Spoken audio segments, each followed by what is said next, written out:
1985 ஒரு பெரிய ஆசிரியர்கள் போராட்டம். எம்ஜிஆர் அப்போ முதலமைச்சர். பெரிய போராட்டம். நாங்கள்லாம் அதில் கலந்துக்கிறோம்னா என்ன, நான் போய் கலந்துக்கிறது கிடையாது. எல்லோரும் கலந்துக்குவாங்க.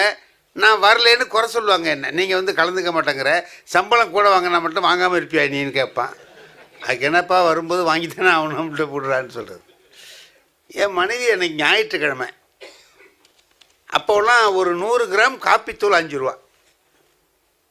ஒரு 5 ரூபாயை என்கிட்ட கொடுத்து ஜெமினி காப்பின்னு அப்போ அது தெற்கு வீதியில் ஒரு கடை இருந்தது, அதில் போய் 100 கிராம் வாங்கிட்டு வாங்கன்னு கொடுத்தார்.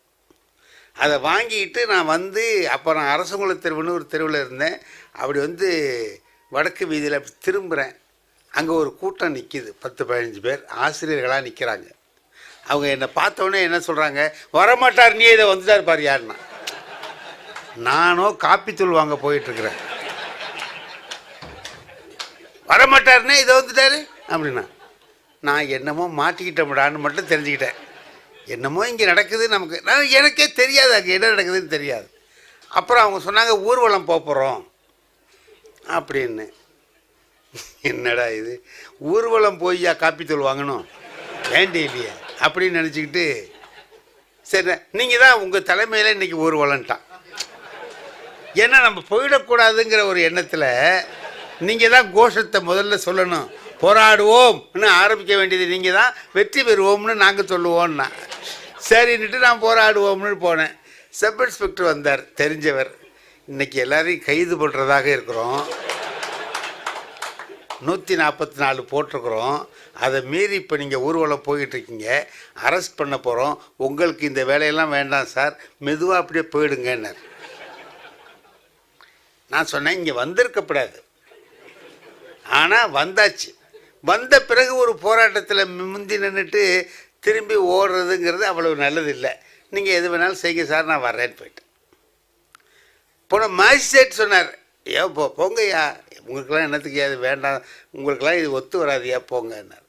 இல்லை வந்துட்டு போனால் இன்னும் 10 பேர் போவாங்க, போராட்டத்தை இவன் வந்து பலகீனப்படுத்திடுவான்னு திட்டுவாங்க எல்லோரும், வேண்டாம் அப்படின்னு சொல்லிட்டு போயிட்டேன். எத்தனை நாள்? 22 நாள் சிறையில் இருந்தோம். 22 நாள் சிறைக்கு போயிட்டோம். காப்பித்தூள் வாங்கலை. காப்பித்தூள் வாங்க கொடுத்த 5 ரூபா தான் என்கிட்ட இருக்குது. அதுலேருந்து என்ன ஆச்சுன்னு கேட்டிங்கன்னா, என் மனைவி எது வேணாலும் வாங்க சொல்லுவாங்க, காப்பித்தூள் மட்டும் வாங்க சொல்லுவாங்க. என்னென்ன காப்பித்தூள் வாங்க சொன்னால் இவன் ஜெயிலுக்கு போயிடுவான். இது என்னாச்சு, 22 நாளும் அங்கேயே போய் நாங்கள் பட்டிமன்றம் தான் நடத்திட்டு இருந்தோம். ஜெயிலில், திருச்சி சிறையில் அங்கெல்லாம் ஒரே வேடிக்கையாக ஜாலியாக இருந்துச்சு. வீட்டில் தான் கஷ்டமாக இருந்தாங்களே தவிர எங்களுக்கு அதுலேருந்து போனது கொஞ்சம் சுகமாக இருந்தது. அதனுடைய பாதிப்பு இன்னைக்கு வரைக்கும் இருக்குது. அந்த 22 நாள் சிறையில் இருந்துட்டு வந்தோமே, அதனுடைய பாதிப்பு இன்னைக்கு வரைக்கும் இருக்குது. திருவாரூர்லேருந்து கும்பகோணத்துக்கு பஸ்ஸில் போகிறேன். நான் ஜன்னல் ஓரமாக உட்காந்துருக்கேன் பஸ்ஸில். என் பக்கத்தில் ஒருத்தர் உட்காந்துருக்கார், 3 பேர் சீட்டு, 3வது சீட்டுக்கு ஆள் இல்லை, தனியாகவே போகிறோம். நல்லா பேசிட்டு வந்தார். விவசாயம்லாம் இந்த ஆண்டு சரியாக இல்லை சார், அப்படியாக்கும் இப்படியாக்கும், நீங்கள் எந்த காலத்தில் தான் சரியாக இருந்ததுன்னு சொன்னீங்க அப்படின்னு நான் கேட்டேன். இல்லைங்க அது அப்படி தண்ணி வந்தது பாதியில் நின்றுடிச்சாக்கும், அப்படியாக்கும் என்னமோ சொன்னேன். நான் நல்லா பேசிக்கிட்டே வந்தோம். கொடவாசல்னு ஒரு ஊர். அந்த ஊருக்கு வந்த உடனே ஒருத்தர் ஏறினவர் என்ன பண்ணார், என்னை பார்த்தார். சார் நீங்கள் இங்கே இருக்கீங்க என்னார். எனக்கு அவரை தெரியல. நீங்கள் என்ன நம்ம 2 பேரும் ஜெயிலில் இருந்தோமே என்னார்.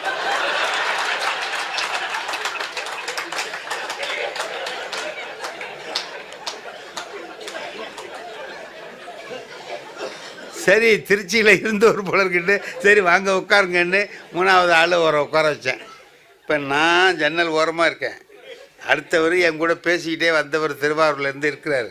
கடைசியில் இன்னொரு ஜெயில் உட்காந்துருக்கிறார். 2 பேர் உட்காந்து 3 பேர். இந்த நடுப்புற என்கிட்ட பேசிக்கிட்டே வந்தவர் பேச்சு அப்படியே நிறுத்திட்டு இப்படி ஸ்ட்ரைட்டாக உட்காந்தார் சார்.